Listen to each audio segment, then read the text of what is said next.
আবারও সাকিব আল হাসান রংপুর রাইডার্সের ক্রেতার ভূমিকায়। দলের স্প্লাশিট ব্যাটাররা যেদিন ব্যর্থ, সাকিব তখন নিজের টেম্পারমেন্ট দেখিয়ে ঠান্ডা মাথায় তুলে নিলেন আরও এক 50। তার ব্যাটে ভর করে চট্টগ্রাম চ্যালেঞ্জার্সকে 188 রানের লক্ষ্য ছুড়ে দিয়েছে পয়েন্ট টেবিলের শীর্ষে থাকা রংপুর রাইডার্স। এদিন জহুর আহমেদ চৌধুরী স্টেডিয়ামে রংপুর রাইডার্সের উপর যেন ভর করে বসেছিল দুর্দান্ত ঢাকার ভূত।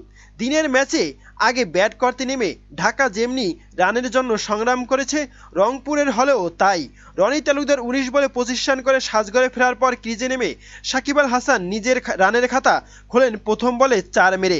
যদিও এরপর কিছুটা খোলসবন্দি হয়ে যেতে হয়, উইকেটে থিতু হতে চট্টগ্রাম বোলারদের খেলেছিলেন দেখে শুনে। সেট হওয়ার পর বের হয়ে আসেন খোলস থেকে। ততক্ষণে সাকিবের আজ টের পেল শুরুর চট্টগ্রাম। 33 বলে অর্ধশতক পূর্ণ করার পর সাকিব হয়ে ওঠেন স্বাগতিকদের বড় হুমকি। কম যাননি শেখ মেহেদী হাসানও। বল হাতে তো বারবারই সেরাদের একজন, ইদানিং ব্যাট হাতে রাখছেন বড় ভূমিকা। সাকিব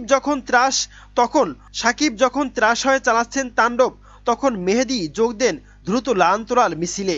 যদিও 15 বলে 32 রান করে থামতে হয় 4টি ছক্কা হাঁকানো মেহেদীকে, তবে সাকিবের ব্যাটে ভর করে রংপুর পেয়ে যায় বড় সংগ্রহের ভিত।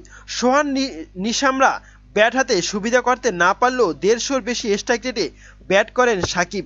38 বলে 5টি 4 ও 3টি ছক্কায় 62 রান করে তবেই ক্ষান্ত হন বিশ্বসেরা এই অলরাউন্ডার। তবে শেষ পর্যন্ত নির্ধারিত 20 ওভারে 8 উইকেট হারিয়ে 187 রান সংগ্রহ করে রংপুর রাইডার্স।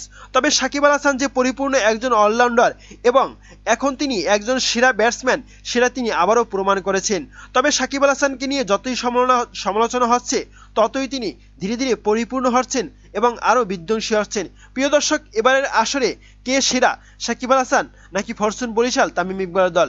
এ বিষয়ে আপনার মতামত কি এবং আজকের ম্যাচটি কে জিতবে, চট্টগ্রাম চ্যালেঞ্জার্স নাকি